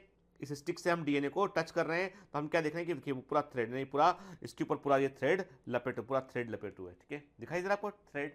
ठीक है, देखिए आपके यानी आप देख रहे हैं इसमें, तो DNA is sticky end will adhere to other subset. के जैसे आप स्टिक डालते हैं तो वो थ्रेड उस स्टिक के ऊपर चिपक जाते हैं। के तो ग्लास स्टीलिंग रॉड का इस्तेमाल करते हैं हम। तो जैसे आप आपकी स्पूलिंग का मतलब क्या होता है, मेरी बात ध्यान सुना के, ये छोटी छोटी बातें इनके एग्जाम में पूछी जाती है कि स्पूलिंग का मतलब क्या होता है। मतलब ये है कि क्या क्या बेटा आपने के पास बीकर में जो है मीडियम था, आपने राइबो न्यूक्लियस प्रोटीन सब डाला, आपने सब डाइजेस्ट कर लिया, आपने डीएनए छूट गया उसके अंदर, फिर आपने चिल्ड अल्कोहल डाला, आपने जो डीएनए प्रेसिपिटेट कर गया। अब आपने एक रॉड लिया, रॉड को आपने कांच का रॉड लिया, अपने अंदर डाला आप उसमें, और आपने इसको ऐसे गोल गोल घुमाया आपने, तो वो जो डीएनए के थ्रेड है ना उसके चारों तरफ लपेट जाएंगे। आप इसे खींचोगे रॉड को तो वो डीएनए खींचता हुआ ऊपर आ जाएगा। इसे बोलते हैं स्पूलिंग करना कहते हैं। ठीक है ना, क्लियर। देखिए ध्यान से देखिए, अब बिल्कुल तस्वीर साफ कहती है कि डीएनए को एक्सट्रैक्ट कैसे करेंगे आप। देखिए 1 2 3 4 के 1 2 3 4। ठीक है, इमेज नंबर 1 में मीडियम प्रेजेंट है, उसमें एंजाइम डाले हमने। इमेज नंबर 2 में एंजाइम ने डाइजेस्ट कर लिया सबको। फिर इमेज नंबर 3 में हमने चिल्ड अल्कोहल डाला। देखिए आप डीएनए जो है वो व्हाइट सा प्रेसिपिटेट कर गया। फिर हमने कांच की रॉड डाली, गोल गोल घुमा दिया उसको, हमने डीएनए पूरा लपेट के खींच लिया हमने बाहर। इसे बोलते हैं स्पूलिंग करना कहते हैं, है ना, क्लियर। फिर दूसरे मेथड पढ़ते हैं, cutting of DNA at specific location. DNA को विशिष्ट स्थल पर काटना। क्या यूज करते हैं, रेस्ट्रिक्शन एंडोन्यूक्लियस यूज करते हैं। कहां काम करता है वो, पैलिंड्रोमिक सीक्वेंस पे काम करता है वो। के restriction enzyme digestion are performed by incubating purified DNA molecule with the restriction enzyme at the optimal condition for that specific enzyme के क्या हुआ बेटा, सिंपल सी बात है, क्या लिखा है इसमें, resting enzyme digestion are performed by incubating purified DNA molecule with the resting enzyme in optimal condition for the specific enzyme के हम जिस एंजाइम से जिस तरह का सेगमेंट काटना चाहते हैं उस एंजाइम का हम इस्तेमाल करेंगे, एक मीडियम में दोनों का एंजाइम को और प्यूरिफाइड डीएनए को एक साथ रखेंगे हम, और क्या होगा, वो धीमे धीमे इस पर काम करेगा और उसे कई सारे फ्रेगमेंट में कन्वर्ट कर देगा। फिर उन फ्रेगमेंट को आइसोलेट करने के लिए क्या करेंगे हम, एगेरो जेल इलेक्ट्रोफोरेसिस का इस्तेमाल करेंगे हम, और क्या करेंगे हम, रेस्टिंग एंजाइम की एक्टिविटी को रोककर हम जैसे हम इसका यूज करेंगे, अब रेस्टिंग एंजाइम की एक्टिविटी रुक जाएगी और डीएनए नेगेटिवली चार्ज होता है वो अपने चार्ज के अकॉर्डिंग मूव करेगा, एनोड की ओर मूव करेगा और फाइनली साइज के अकॉर्डिंग वो अपने आप को अरेंज कर लेगा, है ना। यही तो जेल इलेक्ट्रोफोरेसिस था, है ना। और ऐसा ही प्रोसेस हम वेक्टर डीएनए के लिए करते हैं ताकि हमको जो है वो कटा हुआ वेक्टर आसानी से मिल सके, है ना, ठीक है। फिर क्या करते हैं बेटा, joining of DNA involve several, अब डीएनए को हमें ज्वाइन करना है, किसमें ज्वाइन करना है, हमें वेक्टर डीएनए को और जो है वो हमारे फॉरेन डीएनए को आपस में ज्वाइन करना होता है। तो मैंने आपसे कहा कि आपने कट लगाया था सोर्स डीएनए में, वेक्टर डीएनए में कट लगाया, कट लगाने के बाद आपने जेल इलेक्ट्रोफोरेसिस किया, आइसोलेट कर लिया उसको आपने, और उसके बाद आपने जीन ऑफ इंटरेस्ट को आपने क्या किया, जो सोर्स डीएनए उसको अपने वेक्टर में जोड़ा, आपने जोड़ने के लिए अपने लाइगेस का इस्तेमाल किया, किसका लाइगेस यूज किया। याद रखिए, जोड़ने के लिए एक बड़ी इंपॉर्टेंट बात ये होती है कि सेम प्रकार के रेस्ट्रिक्शन एंजाइम का इस्तेमाल अपने वेक्टर डीएनए को काटने के लिए किया था, उसी का यूज अपने डीएनए ऑफ इंटरेस्ट को काटने के लिए किया था आपने। तो सेम टाइप के आपको स्टिकी एंड्स मिलेंगे, वो ज्वाइन करेंगे आके, आप डीएनए लाइगेज यूज करेंगे, जुड़ जाएगा आपस में के, इस प्रकार हमारा रिकॉम्बिनेंट डीएनए बन जाता है। पढ़ा हुआ है ऑलरेडी हमने, है ना, कुछ नया नहीं पढ़ रहे हैं हम, पुराना जो पढ़ रहे हैं उसी को हम यहाँ पे सीक्वेंस से एक के बाद एक देख रहे हैं हम, ठीक है। फिर amplification of gene of interest using, अब यहां पे इंपॉर्टेंट बात है कि यहां पर हम पीसीआर का मतलब क्या होता है, पॉलीमरेज चेन रिएक्शन के, ठीक है। पीसीआर मतलब क्या था, और कैरी इसके प्रोसेस को बताया, डिस्कवर किया था कैरी मुलिस को डिस्कवर किया था, ठीक है। तो पीसीआर क्या होता है, पॉलीमरेज चेन रिएक्शन होता है बेटा। और याद रखिए, पॉलीमरेज चेन रिएक्शन का मतलब होता है कि डीएनए जो रिकॉम्बिनेंट डीएनए आपने बनाया है, डीएनए आपने बनाया उसके आप कई सारी कॉपीज तैयार कर रहे हैं आपके मीडियम के अंदर के, और जिस इक्विपमेंट का हम इस्तेमाल करते हैं उसे बोलते हैं हम thermal cycler is the equipment जिसमें हम पीसीआर की प्रोसेस को ऑपरेट करते हैं के, और जिस एंजाइम का हम इस्तेमाल करते हैं वो कहलाता है बेटा, हम उस एंजाइम बोलते हैं टेक पॉलीमरेज के, वो एंजाइम होता है टेक पॉलीमरेज के। तो टेक पॉलीमरेज एंजाइम होता है जिसका हम जनरली पीसीआर में इस्तेमाल करते हैं, और ये इसलिए करते हैं हम क्योंकि टेक पॉलीमरेज जो होता है वो बड़ा इंपॉर्टेंट एंजाइम होता है जो हाई टेम्परेचर में भी जो है वो डीएनए का रेप्लिकेशन कर सकता है, ठीक है ना। और याद रखिएगा, आप डीएनए की बड़ी प्रॉपर्टी होती है कि डीएनए को गर्म करोगे, हाइड्रोजन बॉन्ड टूटेंगे, उसके स्ट्रैंड अलग रहेंगे, ठंडा करोगे वापस से बॉन्डिंग बन जाएगा, ठीक है। तो ऐसे बार बार हम क्या करते हैं, थर्मल साइकिल में क्या करते हैं, तापमान को बढ़ाते हैं, डीएनए के दोनों स्ट्रैंड अलग हो गए, सिंगल स्ट्रैंड अलग हो गया, सांचे के समान काम करेगा, उस हाई टेम्परेचर पर जो है वो टेक पॉलीमरेज काम करेगा, नया डीएनए बना देगा। जैसे नया डीएनए बनेगा, टेंपरेचर कम कर देंगे, डीएनए के एक से दो डीएनए बन गए। फिर टेंपरेचर बढ़ाया, दोनों डीएनए के दोनों स्ट्रैंड अलग अलग हो गए, मतलब कुल 4 स्ट्रैंड अलग अलग मीडियम में हो गए। फिर उस पर जो है वो टेक पॉलीमरेज काम करेगा, ऑलिगोन्यूक्लियोटाइड जो आपने ऑलरेडी मीडियम में डाल रखे हैं वो सीक्वेंस के अकॉर्डिंग जुड़ना शुरू करेंगे, अब 4 डीएनए बन जाएंगे। ऐसे 1 से 2, 2 से 4, 4 से 8, 8 से 16, 32, 64 ऐसे लगातार जो है वो हर 5-10 मिनट की प्रोसेस में जितना भी टाइम लगता है डीएनए को रेप्लिकेट होने में, उतनी देर में जो डीएनए डबल होता चला जाएगा, ठीक है। क्या लिखा है, in this reaction multiple copies of gene और DNA of interest is synthesized in vitro using 2 set of primer के, ठीक। क्या यहाँ पर हम क्या करते हैं, जो डीएनए ऑफ इंटरेस्ट की मल्टीपल कॉपीज को हम तैयार कर सकते हैं आपके, और यहाँ पे प्राइमर यूज करते हैं। ये क्या होते हैं, ये होते हैं ऑलिगोन्यूक्लियोटाइड होते हैं, ठीक है, जो डीएनए के मोस्ट ऑफ द रीजन के कॉम्प्लीमेंट्री होते हैं, और साथ में हम एंजाइम डीएनए पॉलीमरेज यूज करते हैं। और यहाँ पे जो डीएनए पॉलीमरेज यूज होता है वो कैसे बेसिकली क्या होता है, वो हमको एक बैक्टीरिया थर्मस एक्वाटिकस से मिलता है, जिसको हम बोलते हैं टेक पॉलीमरेज कहते हैं, ठीक है। The enzyme extend the primer using the nucleotide, enzyme क्या करता है, पॉलीमराइजेशन करता है, वो किसका, जो ऑलरेडी प्रेजेंट ऑलिगोन्यूक्लियोटाइड उनको पॉलीमराइजेशन करता है एज पर सीक्वेंस, ठीक है। In the process of replication of DNA is repeated many time, बार बार हम टेम्परेचर बढ़ाते हैं, कम करते हैं, बढ़ाते हैं, डीएनए का स्ट्रैंड अलग हो जाता है, सांचे के समान काम करता है, डीएनए रेप्लिकेट करता है, फिर टेम्परेचर कम करते हैं, ठीक है। तो इसको हम बोलते हैं थर्मल साइक्लर बोलते हैं इसको हम, ठीक है। और क्या होता है, इससे एक सेगमेंट जो है वो एम्पलीफाइड होता है, और इसे करने पर हम कई बार है ना, कई सारी बिलियंस ऑफ कॉपीज हम तैयार कर सकते हैं। Such repeated amplification is achieved by the use of thermostable DNA polymerase, जो कि बैक्टीरिया थर्मस एक्वाटिकस से मिलता है, इसको टेक पॉलीमरेज कहते हैं। वेरी वेरी आईएमपी, ठीक है। ऐसा रिपीटेड एम्पलीफिकेशन करने के लिए हमको जो है वो एक थर्मोस्टेबल तापमान के लिए जो है वो स्थायी तापमान, जनरली क्या होता है बेटा, जनरली हाई टेम्परेचर में एंजाइम जो होते हैं वो काम करना बंद कर देते हैं, खत्म हो जाते हैं, ठीक है, कोआगुलेट कर जाते हैं। लेकिन टेक पॉलीमरेज हाई टेम्परेचर को बर्दाश्त कर सकता है, ठीक है, जो हाई टेम्परेचर पे एक्टिव रहता है और ये डीएनए के डीनेचर्ड डीएनए पर डीएनए स्ट्रैंड को बना सकता है, ठीक है।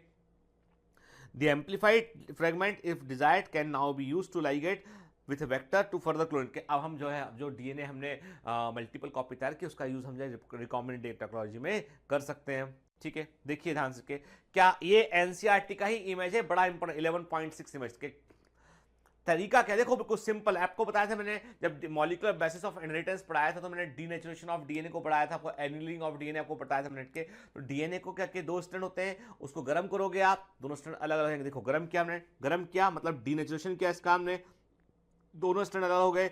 इसके बाद क्या किया हमने प्राइमर्स का इस्तेमाल किया, हमने आरएनए प्राइमर यूज किया, हमने टेक पॉलीमरेज यूज किया, इसने पॉलीमराइजेशन किया, यहाँ पे देखिए पॉलीमराइजेशन किया, डीऑक्सीन्यूक्लियोटाइड पॉलीमराइजेशन किया, ठीक है। प्राइमर के बगैर डीएनए पॉलीमरेज काम नहीं करता, हमने ऑलरेडी पढ़ा हुआ बेटा मॉलिक्यूलर बेसिस में। प्राइमर जुड़ा यहाँ पे, इसका टेक पॉलीमरेज जुड़ा, उसने पॉलीमराइजेशन किया, यहाँ पे एक्सटेंशन हुआ के, और फाइनली क्या हुआ बेटा एनिलिंग। क्या अब यहाँ पे एनिलिंग क्यों लिखा हमने यहाँ पे, क्योंकि हमने प्राइम जैसे डीएनए स्ट्रैंड अलग हुआ, प्राइमर वहां जुड़ गया तो वो डीएनए स्ट्रैंड दोबारा एक साथ नहीं हो पाया, अब दो नए डीएनए उनके ऊपर बन रहे होते हैं, ठीक है। तो क्या डीनेचुरेशन, एनिलिंग और उसका एक्सटेंशन हुआ, पॉलीमराइजेशन हुआ यहाँ पे, और फाइनली क्या हुआ बेटा, फाइनली जो है वो नंबर। ऐसे करके हम कई बार यूज करेंगे तो एम्पलीफिकेशन होगा और कई सारी कॉपीज बन जाएंगी, ठीक है। ठीक, देखिए polymer chain reaction, original DNA है ये, गर्म किया, स्ट्रैंड अलग अलग हुआ, नया डीएनए इसके ऊपर बना, ये नया डीएनए बन रहा है, फाइनली फिर जुड़ गया, फिर गर्म किया, अलग हो गया बेटा। तो लगातार डीनेचुरेशन के लिए जनरली हम क्या, देखो जनरली डीनेचुरेशन के लिए जनरली हम 94 से लेकर 96 डिग्री सेल्सियस टेम्परेचर करते हैं, उससे डीएनए के दोनों स्ट्रैंड अलग अलग आते हैं। फिर एनिलिंग के लिए हम टेम्परेचर को 68 डिग्री सेल्सियस करते हैं, इलोंगेशन के टेम्परेचर हम 72 डिग्री सेल्सियस रखते हैं, ठीक है। मतलब तापमान का सीक्वेंशियल चेंज हमको करना जरूरी होता है। और ये वो मशीन है, ये थर्मल साइक्लर है ना, इंटरेस्टिंग मशीन। ये मशीन है थर्मल साइक्लर, जिसमें कि डीएनए सैंपल को डालकर आप बिलियंस, यानी एक डीएनए डाल, मीडियम में आप एक डीएनए डालोगे आप और बिलियंस ऑफ कॉपीज तैयार कर सकते हो, ठीक है। This is the thermal cycler, ठीक है, ठीक। और याद रखिएगा बेटा, टेक पॉलीमर जो होता है, ये टेक पॉलीमर जो होता है वो थर्मोस्टेबल डीएनए पॉलीमर होता है, और इसको थर्मोफिलिक बैक्टीरिया थर्मस एक्वाटिकस से जो है वो डिस्कवर किया था चिएन और एट ऑल ने 1976 में के। तो चिएन ने इसको जो है वो डिस्कवर किया था बैक्टीरिया थर्मस एक्वाटिकस से, ठीक है। अब आते हैं हम insertion of recombinant DNA into host cell organism के। तो मैंने आपको बताया कई सारे तरीके होते हैं उसके, ठीक है। हमने हीट शॉक के बारे में बात किया था, हमने माइक्रो इंजेक्शन के बारे में बात किया, जीन गन के बारे में बात किया था। There are several method of introducing the ligated DNA into recipient cell after making them competent to receive। competent बनाने का तरीका क्या होता है, ये हम ऑलरेडी डिस्कस किए। competent बनाने का तरीका क्या होता है बेटा, तरीका वही है कि आपने उसको जो है हीट शॉक दिया, आपने इलेक्ट्रिक शॉक दिया आपने, या और भी तरीके हमने डिस्कस किए थे। तो हमने क्या किया, उसने एक बार रिसीव किया इसने, if a recombinant DNA bearing gene for resistance to an antibiotic is transferred into Escherichia cell, the host cell become transformed into the ampicillin resistant cells, ठीक है। क्या हुआ बेटा, मैंने आपसे कहा ना कि आपके पास सिलेक्टेबल मार्कर्स थे, कैसे यूज करते हैं हम ऑलरेडी डिस्कस किए थे। क्या लिखा है, if a recombinant DNA bearing gene for resistance of an antibiotic is transferred to E. coli, the host cell become transformed into the ampicillin resistant cell, ठीक है। तो हमने आपसे कहा कि असल में हमने कहा जीन इंट्रोड्यूस किया था, हमने टेट्रासाइक्लिन रेजिस्टेंस वाले जीन में। तो टेट्रासाइक्लिन के लिए क्या हुआ, रेजिस्टेंस उसका खत्म हो गया, लेकिन एम्पिसिलिन का रेजिस्टेंस बना होता है उसका। तो आप जो नॉर्मल सेल है जिनके पास कोई रेजिस्टेंस नहीं, उनसे आप उस सेल को आइसोलेट कर सकते हैं, क्योंकि वो एम्पिसिलिन के लिए रेजिस्टेंस सेल होगी, है ना। If we spread the transformed cells on agar plate containing ampicillin, only transformant will grow, केवल ट्रांसफॉर्मेंट ग्रो करेगा, अनट्रांसफॉर्मेंट सेल विल डाई, क्योंकि नॉर्मल एस्टेरोफाइट सेल में एंटीबायोटिक रेजिस्टेंस नहीं होता है, ऑलरेडी पढ़ा हमने, ठीक है। Since due to ampicillin resistant gene, one is able to select a transformed cell in the presence of ampicillin. The ampicillin resistant gene in this case is known as selectable marker के, चूंकि आप ampicillin के कारण आप जो है वो transformant को नॉन ट्रांसफॉर्मेंट से आप अलग पहचान पा रहे थे, इसलिए इसको हम यहाँ पे सिलेक्टेबल मार्कर कहते हैं। ये भी हमने डिस्कस किया पिछली क्लास में, है ना बेटा, ठीक है। अब बात करते हैं हम ऑब्टेनिंग दी फॉरेन जीन प्रोडक्ट की। अब हमारा जो जीन उत्पाद है वो कैसे मिलेगा हमको के, देखो सिंपल सी बात है, आपने रिकॉम्बिनेंट डीएनए तैयार किया, आपका एक उद्देश्य था कि हमको इंसुलिन प्रोड्यूस करवाना है एस्ट्रिया कोलाई से, आपने उसके अंदर इंसुलिन का जीन डाला, आपने इसको वेक्टर से जोड़ा, उसको इंट्रोड्यूस कर दिया। अब आपका पास काम क्या हो गया, अब आपका काम ये बचा है कि बैक्टीरिया जिसके अंदर रिकॉम्बिनेंट डीएनए प्रेजेंट है वो अच्छे से मल्टीप्लाई करे, कई सारी कॉपीज तैयार करे अपनी, और मीडियम के अंदर वो इंसुलिन को प्रोड्यूस करने लगे। वो क्या किया आपने, when you insert a piece of alien DNA into a cloning vector and transfer it into the bacterial, plant or animal cell, okay, the alien DNA gets multiplicated, ठीक है। In almost all recombinant technologies the ultimate aim, हमारा अंतिम उद्देश्य क्या था, हम desirable protein को चाह रहे थे कि जो हम चाह रहे थे वो करेक्टर एक्सप्रेस होना चाहिए, वो वाला उत्पाद बनना चाहिए, तब तो हमने उसका इतना मेहनत किया था, ठीक है। Hence there is a need for the recombinant DNA to be expressed, क्या इसलिए recombinant DNA को एक्सप्रेस करने की जरूरत होती है।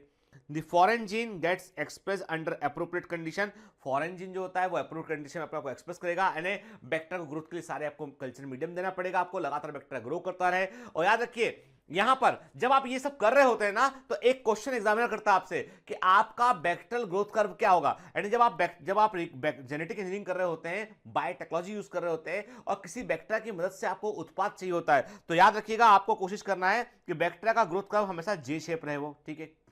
यदि सिग्मोइडल रहा मतलब अपने कल्चर मीडियम या फूड और हैबिटेट की प्रॉब्लम होगी, बैक्टीरिया मरने लगेगा, ठीक है। इसलिए जे शेप कर्व का बताता है कंटिन्यूअस ग्रोथ, ठीक है। तो expressing the foreign gene in host cell involve understanding many technical details, ठीक है। After having clone the gene of interest and having optimized the condition to induce the expression of target protein, one has to consider producing it on a large scale, के अब आपको बड़े scale पर bacteria का product आपने तैयार कर लिया, बैक्टीरिया प्रोडक्शन हो रहा है उससे, अब आपको बड़े लेवल पे इस काम को करना पड़ेगा, क्योंकि आपका उद्देश्य कमर्शियल, कि आप इंसुलिन को इतना बनाए कि आप लोगों को सप्लाई कर सके उसके लिए, ठीक है। तो अब प्रश्न उठता है, can you think of any reason why there is need of large scale production, क्यों बड़े स्केल में प्रोडक्शन करने की जरूरत होती है, ताकि हम हमारे पास में जो हमने इतना मेहनत किया है उससे जो उत्पाद बने वो उत्पाद सफिशिएंट क्वांटिटी में बन सके। और यदि स्केल बड़ा नहीं होगा तो थोड़ी ग्रोथ के बाद में बैक्टीरिया का फूड कम पड़ जाएगा, बैक्टीरिया मर जाएगा, पूरा मेहनत खत्म हो जाएगा, ठीक है ना। फिर क्या लिखा है, if any protein encoding gene is expressed in a heterologous host, it is called recombinant protein, के हेट्रोलोगस होस्ट का मतलब क्या है, ऐसा होस्ट जिसके अंदर आरडीएनए रिकॉम्बिनेंट डीएनए प्रेजेंट है, उसे क्या बोला हमने, इसे हेट्रोलोगस होस्ट बोला हमने, ठीक है ना, क्लियर। तो रिकॉम्बिनेंट प्रोटीन क्या होगा बेटा, और इन्हीं के लिए हम क्या, इसी के लिए हम जो है वो genetically modified organism word use करेंगे और जेनेटिकली मॉडिफाइड प्रोडक्ट बोलेंगे, उत्पाद बोलेंगे इसको हम, के the cells harbouring clone gene of interest में be grown in a small scale in the laboratory में ग्रो कर सकते हैं हम, क्या द कल्चर में be used to extracting the desired protein and then purifying it using different separation technique, के तो कई सारी, जब देखो हमारे ऊपर डिपेंड करता है कि हमारी चॉइस क्या है, कि हम कितना प्रोडक्ट चाहते हैं, उसके ऊपर सब कुछ डिपेंड करता है, ठीक है। बड़े पैमाने पर करेंगे आप तो आपको जो है वो माइक्रोब तो आप वही यूज करेगा, उसको केवल मल्टीप्लाई होने के लिए बड़ी जगह चाहिए और फूड चाहिए प्रॉपर मात्रा में, ठीक है। क्या लिखा है, the cell can also be multiplied in continuous culture system, continuous culture system याद रखिएगा मतलब लगातार न्यूट्रिएंट की सप्लाई जो है वो कंटिन्यूअस होती रहे, ठीक है, उसे बोलते हैं कंटिन्यूअस कल्चर सिस्टम बोलते हैं।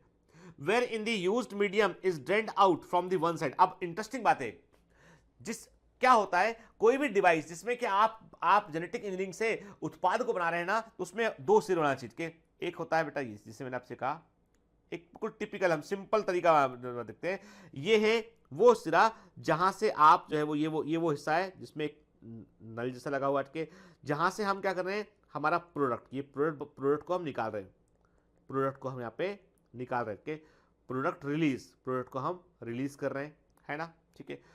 यहां पे क्या होगा, जो ओल्ड मीडियम होगा वो नीचे जाएगा, लगातार ऊपर से आप न्यू मीडियम दे रहे हैं, ठीक है, लगातार बैक्टीरिया ग्रो कर रहा होगा यहाँ पे न्यू होगा, ठीक है। तो एक तरफ होगा सप्लाई एंड होगा, एक तरफ होगा प्रोडक्ट रिलीज एंड, ठीक है, जहां से आप निकाल रहे हैं, क्योंकि वहां ओल्ड हो गया मीडियम का most of the nutrient consume हो गया है, बैक्टीरिया नीचे की ओर बैठ रहा है, लगातार बैक्टीरिया ग्रो कर, नए बैक्टीरिया ऊपर की ओर ग्रो कर रहे हैं, लगातार मीडियम ऊपर से नीचे की ओर आ रहा है, तो ऐसे लगातार सिस्टम बना रहेगा और जे शेप कर्व मेंटेन रहेगा। क्या लिखा, एक साइड से आप फ्रेश मीडियम ऐड कर रहे होते हैं, दूसरी तरफ से आप क्या कर रहे हैं बेटा, आप जो है वो और फ्रेश मीडियम ऐड करते हैं ताकि लगातार फूड मिलता रहे, लगातार स्पेस मिलता रहे, और इसको बोलते हैं हम लॉग। इससे लॉग और एक्सपोनेंशियल फेज को हम मेंटेन रखते हैं, जो कि होता है जे शेप कर्व होता है, जे शेप कर्व होता है ना, ठीक है। This type of culturing method produce a large biomass leading to higher yield of desired protein. क्या तो इससे क्या होता है, लगातार बैक्टीरिया ग्रो करेगा, बड़ा पैमाने पर प्रोडक्शन कर सकते हैं। समझ रहे हैं बात को, मैं क्या बोल रहा हूं, मैं बोल रहा हूं आपसे बेटा कि एक तरफ से आप जो है लगातार सप्लाई को मेंटेन कर रहे हैं, एक तरफ से आप निकाल रहे हैं लगातार प्रोडक्ट, तो आपका प्रोडक्ट जो है लगातार आपको मिलता रहा है, लगातार जे शेप कर मेंटेन रह रहा है, कभी खत्म नहीं हो रहा वो प्रोसेस, ठीक है। Small volume culture can not yield appreciable quantity of product. Small volume में आपको इतनी क्वांटिटी प्रोडक्ट की नहीं मिल पाएगी। To produce large quantities the development of bioreactor, उसके लिए हम क्या करते हैं, बायोरिएक्टर यूज करते हैं। बायोरिएक्टर का मतलब होता है एक ऐसा कंटेनर जिसके अंदर बड़ी मात्रा में न्यूट्रिएंट मीडियम प्रेजेंट हो, जिसके पास में बड़ी मात्रा में ऑक्सीजन का ठीक ठीक सप्लाई हो, जिसके पास में जो है वो ऐसा एक इक्विपमेंट हो जो पूरे मीडियम को धीमे धीमे हिलाता रहे, जिससे कि जो है वो बैक्टीरिया एक जगह पे ना हो जाए, वो पूरे मीडियम में इक्वली डिस्ट्रीब्यूट हो जाए। उनके क्या होता है, लार्ज वॉल्यूम के कंटेनर होते हैं, 100 से लेके 1000 लीटर के होते हैं, ठीक है। Bioreactor can be thought of as vessel, vessel तब एक बड़ा बर्तन के बड़ा बर्तन था बेटा के। अभी मैंने कुछ दिनों पहले मैं यहाँ पे गया था अपना सुला वाइन यार्ड्स के, मुंबई के पास में नासिक में जो है वो एक सुला करके एक बड़ा ब्रांड है, जो रेड वाइन का बड़ा ब्रांड है इंडिया में। तो सुला का वाइन यार्ड देखा, तो वहाँ भी बड़े बड़े कंटेनर लगे हुए के, उसमें धीमे धीमे घूम रहा होता है, उसके अंदर के जो लिखा है ना वो सब देखा है एग्जैक्टली मैंने के। This bioreactor can be thought as a vessel, एक बड़ा बर्तन होता है जिसमें रॉ मटेरियल होते हैं बेटा, बायोलॉजिकली धीमे धीमे कन्वर्ट होते हैं, स्पेसिफिक प्रोडक्ट में कन्वर्ट होते हैं, एंजाइम वहाँ पे काम कर रहे होते हैं के। तो हम क्या ऐसा मान लेते हैं कि एक प्रकार का जो है वो एक प्रकार का ऐसा सिस्टम होता है, इसमें माइक्रो ऑर्गेनिज्म लगातार काम कर रहे होते हैं। बायोरिएक्टर क्यों इंपॉर्टेंट होता है, क्योंकि ये क्या करता है, ये ऑप्टिमल कंडीशन प्रोवाइड करता है। व्हाई बायोरिएक्टर इज नीडेड, क्यों बायोरिएक्टर की रिक्वायरमेंट होती है बायोटेक्नोलॉजी में, क्योंकि बायोरिएक्टर हमको वो कंडीशन प्रोवाइड करता है जिसमें बैक्टीरिया बेहतर प्रकार से ग्रो कर सके और हमारे लिए प्रोडक्ट को बना सके। वो कंडीशन क्या होती है, वो कंडीशन होती है ऑप्टिमम टेम्परेचर को मेंटेन कर सके, पीएच को मेंटेन कर सके, सबस्ट्रेट लगातार मिलता रहे, सॉल्ट कॉन्सेंट्रेशन, विटामिन की सप्लाई, ऑक्सीजन सप्लाई सब बराबर मेंटेन रहे, जो जो बैक्टीरिया को चाहिए उसकी स्पेसिफिक नीड को फुलफिल कर सके, जिससे बैक्टीरिया लगातार ग्रो कर सके, ठीक है। जैसे हम देख रहे हैं फिगर नंबर 11.7 जो है वो एनसीईआरटी का फिगर है, उसको हम ध्यान से देख रहे हैं। दो तरह के बायोरिएक्टर यहाँ पे, पहला वाला है सिंपल स्ट्रीट टैंक बायोरिएक्टर, देखो ध्यान से, सिंपल स्ट्रीट टैंक बायोरिएक्टर, ठीक है, ये है ना। इसमें क्या है बेटा, देखो ध्यान से, एक मोटर लगा हुआ है ऊपर, ठीक है। फिर हम क्या देख रहे हैं कि यहाँ पे हम धीमे धीमे एक ब्लेड लगा हुआ है, जो मोटर से ब्लेड घूमता है, ये तो पूरा मीडियम धीमे धीमे घूमता है। एक तरफ से हम क्या कर रहे हैं, ये pH acid base pH control का डिवाइस लगा हुआ है, यहाँ पे स्टीम जो है वो जो निकल रहा है, स्टीम वो निकल रहा है, स्टाइल एयर देने, और ये कल्चर मीडियम यहाँ पे। तो ये सिंपल सा है, एक इंडस्ट्री में हम लगाते हैं सिंपल टाइप का रिएक्टर, वो इस तरह का होता है, इसमें जो है वो, तो इसके जो है ये धीमे धीमे मीडियम को लगातार ग्रो करता है। फिर क्या देख रहे हैं हम, दूसरा है sparged straight tank bioreactor through which style air bubbles are sparged. क्या, तो हम क्या देख रहे हैं, ये क्या है बेटा, ये जो है वो ये इनकी देखो सिंपल सी बात है, अंदर से जिसे गैसेस के बबल्स निकल रहे हैं, उन बबल्स को रिलीज करने का तरीका यहाँ पे। तो हम क्या देख रहे हैं, इसमें लिखा है गैस जो है वो गैस इंटरमेंट के, तो गैस के अंदर बबल्स दिखाई पड़ रहे हैं यहाँ पे। Bubbles dramatically increase the oxygen transfer area, और बबल्स, ये जो बबल्स होते हैं, ये ऑक्सीजन बबल्स होते हैं, वो क्या करते हैं बेटा, यानी इन सरफेस एरिया बढ़ा दिया थोड़ा इसमें, इसका हमने से कि मोर ऑक्सीजन मिल सके। तो जनरली उन बैक्टीरिया के लिए इस मेथड का यूज करते हैं जो एरोबिक मीडियम में बेहतर प्रकार से ग्रो करते हैं, तो ये ऑक्सीजन का सप्लाई करता है प्रॉपर, ठीक है। क्या लिखा है, bubbles dramatically increase the oxygen transfer area, bubbles के कारण ऑक्सीजन का ट्रांसफर एरिया ड्रामेटिकली बढ़ जाता है, और चूंकि जो मीडियम है कल्चरल ब्रोथ है, उसके अंदर जो कल्चरल ब्रोथ है उसके अंदर ऑक्सीजन ठीक से जा पाता है, ठीक है। अब क्या लिखा है, मोस्ट कॉमनली जो हम बायोरिएक्टर यूज करते हैं वो स्टिरिंग टाइप होते हैं, क्योंकि most of the reaction fermentation की जो होती है वो एनारोबिक टाइप की होती है, तो वहां पे स्टिरिंग टाइप रिएक्शन आसान अच्छे से काम करता है, ठीक है। ये जनरली क्या होते हैं, सिलेंड्रिकल होते हैं या कर्व बेस के होते हैं, और ये बेसिकली जो रिएक्टर का कंटेंट उसको आसानी से मिक्स करते हैं। स्टीरर का मतलब होता है घुमाने वाला धीमे धीमे, ठीक है। The stirrer facilitate even mixing and oxygen availability through out the bioreactor. तो जो स्टीरर होता है वो धीमे, आपने कभी देखा है कई बार मिक्सर ग्राइंडर में कोई चीज़ करते हैं तो वो भी ऐसे घूमती है के, या गाँव के अंदर जो है मथनी होती है के, उसको ऐसे ऐसे घुमाते हैं तो उससे जो है वो छाछ निकालने के लिए के, तो उसमें धीमे धीमे, तो वैसे ही हम क्या करते हैं मीडियम में धीमे धीमे हम घुमाते हैं जिससे कि वो सब आपस में मिक्स होता रहे। Alternatively, air can be bubbled through the reactor. Bioreactor has an agitator system, an oxygen delivery system, and a foam control system, a temperature control system, pH control system, and sampling port so that small volume of culture can be withdrawn periodically. के अब देखिए क्या मतलब इसका, जो bioreactor होते हैं उनमें एक सिस्टम होता है जो लगातार मिक्सिंग कर रहा होता है, वो एजिटेटर सिस्टम है, ठीक है ना, जो लगातार मीडियम के अंदर बराबर कॉन्सेंट्रेशन बनाए रखेगा। नहीं तो क्या होगा, एक तरफ माइक्रोब की एक्टिविटी बढ़ जाएगी, एक तरफ कम हो जाएगी, तो ऐसा ना हो इसलिए एक एजिटेटर सिस्टम होता है जो लगातार मीडियम को घुमाता है। फिर उसके अलावा ऑक्सीजन डिलीवरी सिस्टम होता है कि बराबर ऐसा ना हो कि सड़ जाए प्रोडक्ट अंदर, जितना ऑक्सीजन रिक्वायर है उतना ऑक्सीजन मिलना चाहिए माइक्रोब को। फिर फोम कंट्रोल सिस्टम, कहीं ऐसा ना हो कि बबल्स फोम बनने से जो है सिस्टम काम करना बंद कर दे, तो उसका एक लेवल के बाद फोम को रिलीज करने का सिस्टम होता है। फिर तापमान, कहीं ऐसा ना हो कि जो फर्मेंटेशन रिएक्शन में जो एनर्जी निकल रही है उससे मीडियम इतना गर्म हो जाए कि बैक्टीरिया मर जाए, माइक्रोब मर जाए, तो टेम्परेचर कंट्रोल करने का सिस्टम होता है।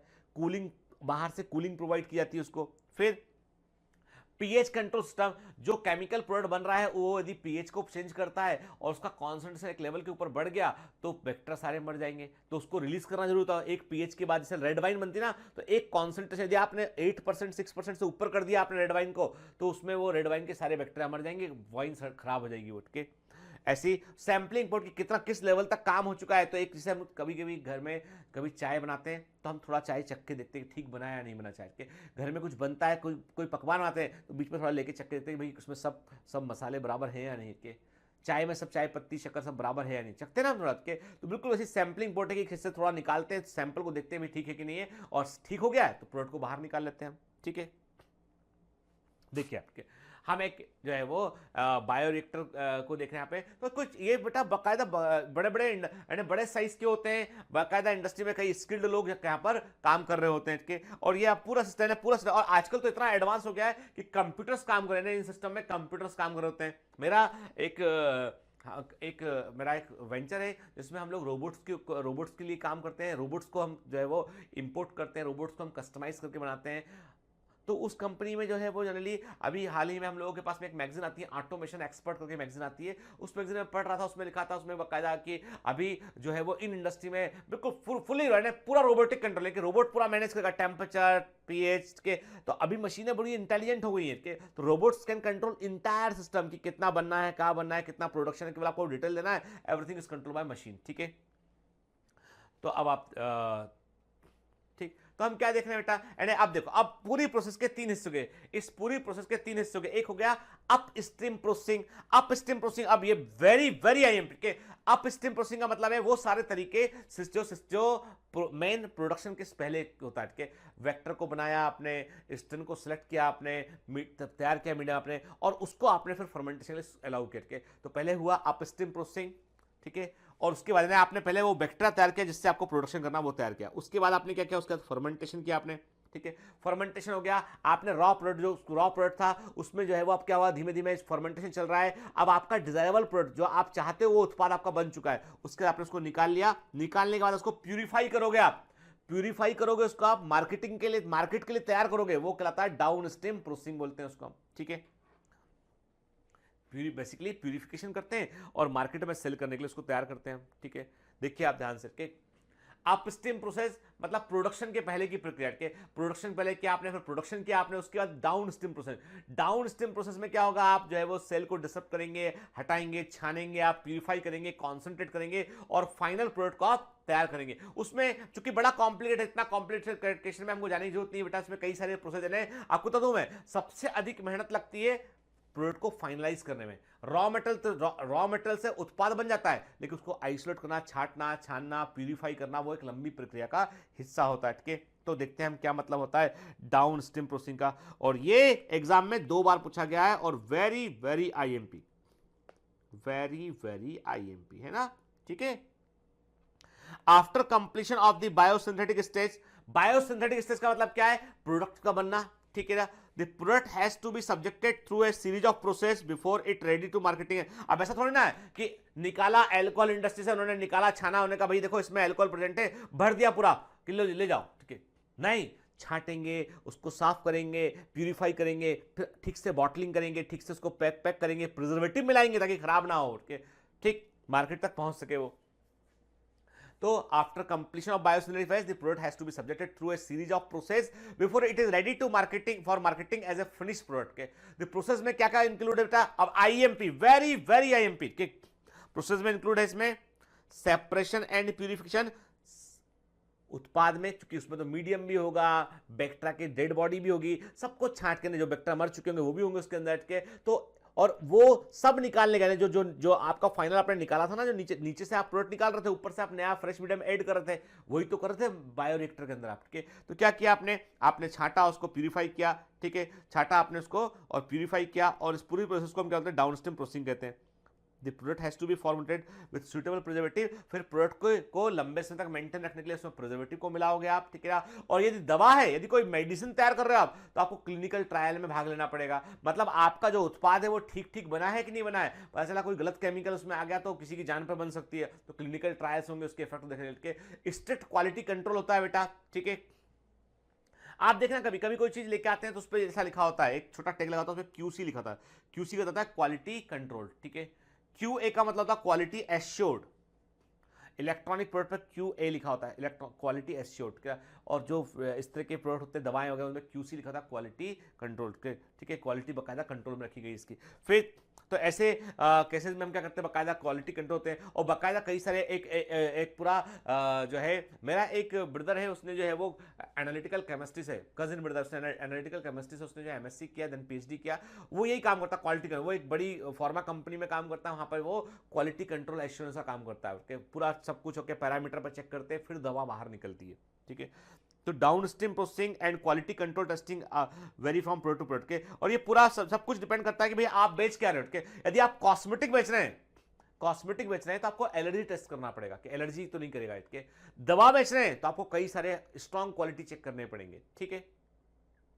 और आप कुछ और प्रोडक्ट बेच रहे हैं, आप डिटर्जेंट वगैरह बेच रहे हैं, उसमें आपने कुछ बनाया इसके थ्रू, तो फिर वहां पे उतना स्ट्रिक्ट कंट्रोल की रिक्वायरमेंट नहीं होती है, ठीक है। तो stages of down stream processing stage क्या होती है, तो नोट कर लेना इसको यार, है ना।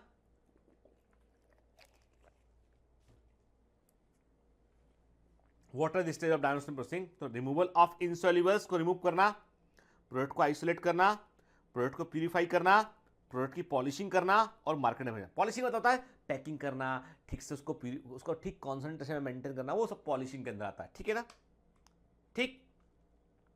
चलिए अब यहां पर क्या हुआ, यहां पर आपका बायोटेक्नोलॉजी का चैप्टर नंबर फर्स्ट चैप्टर जो है ना, जो प्रोसेस वाला चैप्टर आपका पूरा हुआ के। तो ये वहां पर बायोटेक्नोलॉजी में दो चैप्टर है बायोटेक्नोलॉजी के।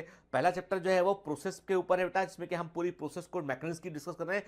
सेकंड चैप्टर जो है वो उसके एप्लीकेशन के ऊपर है, जहां पर हम BT कॉटन इन सब की बात करेंगे, फिर इसके बाद हम सेकंड चैप्टर शुरू करेंगे, है ना।